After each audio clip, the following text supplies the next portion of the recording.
Okay, बिस्मिल्लाहिर्रहमानिर्रहीम। हम start करने जा रहे हैं फर्स्ट चैप्टर जो है पैथोमा का, ग्रोथ एडेप्टेशन, सेलुलर इंजरी और सेल डेथ। इस पे हम आज बात करेंगे ग्रोथ एडेप्टेशंस की। ठीक है, तो हमारे पास क्या होता है कि ग्रोथ एडेप्टेशंस किस तरह से होंगी सेल में, कि पहले फॉर एग्जांपल हमारे पास कोई भी ऑर्गन है या कोई भी टिश्यू है, वो हमने प्लेस किया हुआ है हेमियोस्टेसिस में। तो उसके बाद हम क्या करते हैं कि उसके ऊपर फिजियोलॉजिकल स्ट्रेस जब भी प्लेस करेंगे तो हमारे पास क्या होगी कि ग्रोथ एडेप्टेशन हो जाएंगी। फॉर एग्जांपल अगर कोई भी सेल है और वो स्ट्रेस में है, स्ट्रेस कंडीशन में, या उसके ऊपर कोई भी स्ट्रेस है, या शायद फिजियोलॉजिकल स्ट्रेस हो या पैथोलॉजिकल स्ट्रेस हो, तो उसमें हमारे पास क्या होता है कि वो एडप्ट कर जाता है। फॉर एग्जांपल ये एक सेल था, उसके ऊपर कोई भी फिजियोलॉजिक स्ट्रेस है या पैथोलॉजिक स्ट्रेस है, तो वो क्या कर जाएगा, पैथोलॉजिक स्ट्रेस है तो वो क्या कर जाएगा, एडेप्ट कर जाएगा। ठीक है, एडेप्ट कर जाएगा।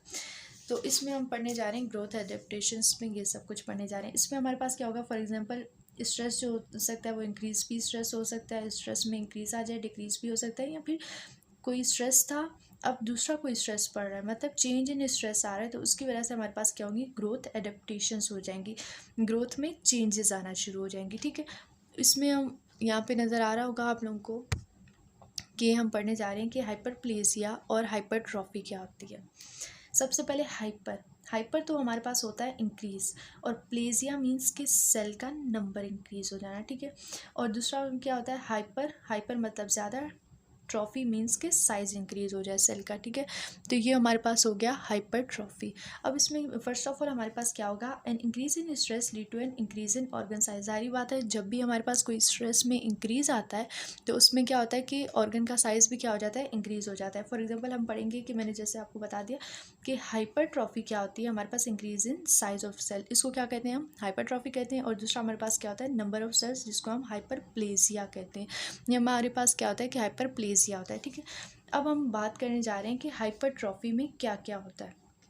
ज़ाहिरी बात है कि हमने जब हाइपरट्रॉफी करनी है, हमने क्या करना है कि सेल का साइज़ इंक्रीज़ करना है, तो उसके लिए साइज़ के लिए हमें क्या चाहिए होती है, प्रोटीन्स चाहिए होती हैं। ठीक है, क्योंकि फॉर एग्जांपल एक सेल है जिसका साइज़ ये है, ठीक है, इसका साइज़ ये, अब हमने इस सेल का साइज़ इंक्रीज़ करना है, यहाँ से हमने यहाँ तक लेके जाना है। ठीक है, इसको क्या कहते हैं, हाइपरट्रॉफी। ये टर्म्स याद होनी चाहिए, बहुत सिंपल है, हाइपरट्रॉफी। ठीक है, तो इसमें हाइपरट्रॉफी में जब हमने इसका सेल का साइज़ इंक्रीज़ किया, तो इसके लिए हमें जारी बात है साइटोस्केलेटन को भी इंक्रीज़ करना पड़ेगा। फॉर एग्जांपल अगर साइटोस्केलेटन की ये साइज़ थी, तो अब हमें साइटोस्केलेटन ये करना पड़ेगा, इस साइज़ का करना पड़ेगा। और किस तरह से हम करेंगे, हमें पता है कि साइटोस्केलेटन क्या है, प्रोटीन है, और प्रोटीन्स की सिंथेसिस किस तरह से होती है कि पहले ट्रांसक्रिप्शन हुई, ट्रांसलेशन हुई, और देन हमारे पास क्या होगा कि उसकी प्रोटीन की सिंथेसिस यानी साइटोस्केलेटन बन गया। ठीक है, तो इसमें हम पैथोमा में यही लिखा हुआ है कि पहले क्या होगा, जीन एक्टिवेशन। जाहिर बात है, पहले कोई सिग्नल आएगा तो जिसकी वजह से जीन एक्टिव होगा, देन प्रोटीन सिंथेसिस और प्रोडक्शन ऑफ ऑर्गेनेलीज भी होगा। जाहिर बात है, अगर फॉर एग्जांपल आपने एटीपी की सिंथेसिस भी बनानी है, जब सेल का साइज इंक्रीज हो जाएगा तो एटीपी की भी जो नीड होगी वो ज़्यादा बढ़ जाएगी, तो हमें माइटोकॉन्ड्रिया वगैरह ऐसे सेल के ऑर्गेनेलीज भी बढ़ाने होंगे। फॉर एग्जाम्पल राइबोसोम्स की भी हमें ज़्यादा ज़रूरत होगी। ओके, ये तो हो गया हाइपरट्रॉफी। अब हम आते हैं हाइपरप्लेसिया पे। ठीक है, तो हाइपरप्लेसिया हमारे पास क्या होता है, involves the production of new cells from the stem cell.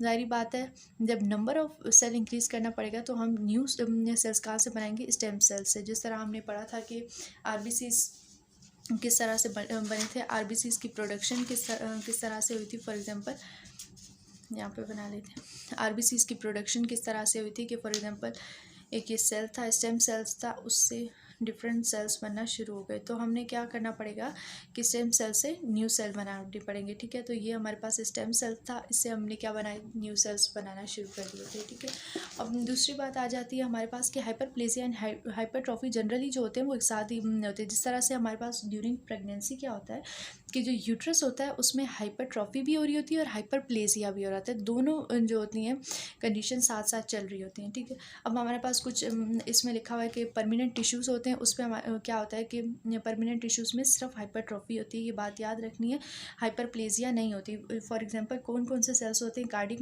Muscle होते हैं, स्केलेटन मसल होते हैं और नर्व, ये होते हैं परमानेंट टिश्यूज़।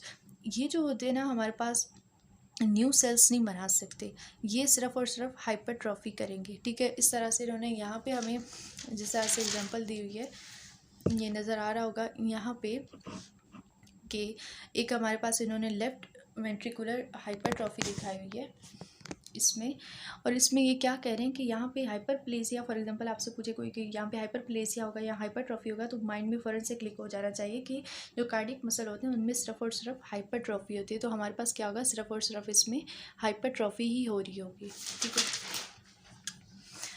अब ये तो हमने पढ़ लिया कि सिर्फ परमानेंट जो टिश्यूज़ होते हैं उसमें हाइपरट्रॉफी ही हो रही होती है। अब हमारे पास क्या आता है कि अगर फॉर एग्जांपल हम यहाँ पे एग्जांपल लिखी हुई है कि कार्डियक मायोसाइट्स जो होते हैं वो undergo hypertrophy not hyperplasia in response to systematic hypertension. For example blood बहुत ज़्यादा आ रहा है, बहुत ज़्यादा आ रहा है, तो वेंट्रिकल्स पंप करते करते उनमें क्या हो जाएगी, हाइपरट्रॉफी हो जाएगी, तो हाइपरप्लेसिया नहीं होता परमानेंट सेल्स में। उसके बाद पैथोलॉजिकल हाइपरप्लेसिया, जो पैथोलॉजिकल हाइपरप्लेसिया होता है, फॉर एग्जांपल एंडोमेट्रियल हाइपरप्लेसिया, जब हमारे पास फॉर एग्जांपल एंडोमेट्रियम जो होता है वो बहुत ज़्यादा ओवर एक्सपोज टू एस्ट्रोजन हो जाता है, तो उसमें क्या हो जाती है, हाइपरप्लेसिया हो जाता है, ठीक है। ये किस में आ जाती है, पैथोलॉजिकल हाइपरप्लेसिया में आ जाती है, और फिर ये can progress to dysplasia and eventually cancer. जब हाइपरप्लेसिया परमानेंट स्ट्रेस लगा रहेगा तो उसमें हमारे पास क्या होगा कि हाइपर प्लेसिया जो होगा वो डिस्प्लेसिया में और देन कैंसर में चला जाएगा। हमेशा याद रखिएगा कि जो फिजियोलॉजिकल हाइपरप्लेसिया होता है उसमें कैंसर का रिस्क नहीं होता। लाइक जो हमारे पास यूट्रस ड्यूरिंग प्रेगनेंसी की एग्जांपल थी, इसमें हमारे पास क्या होगा कि फिजियोलॉजिकल हाइपरप्लेसिया में कैंसर का रिस्क नहीं था, लेकिन जो पैथोलॉजिकल हाइपरप्लेसिया होता है उसमें हमारे पास कैंसर का रिस्क भी होता है। जिस तरह से एंडोमेट्रियल हाइपरप्लेसिया में अगर कंसिस्टेंट आप स्ट्रेस लगा रखो तो इसमें क्या होता है कि डिस्प्लेसिया भी होगा और कैंसर भी होगा। अब इसमें एक्सेप्शन आती है हमारे पास बेनाइन प्रोस्टेटिक हाइपरप्लेसिया, ये हालांकि पैथोलॉजिकल हाइपरप्लेसिया, लेकिन इसमें एक्सेप्शन ये कि ये हमारे पास प्रोस्टेटिक कैंसर कॉज नहीं कर सकता। तो ये थी हमारी ग्रोथ एडेप्टेशन में हाइपरप्लेसिया और हाइपरट्रॉफी।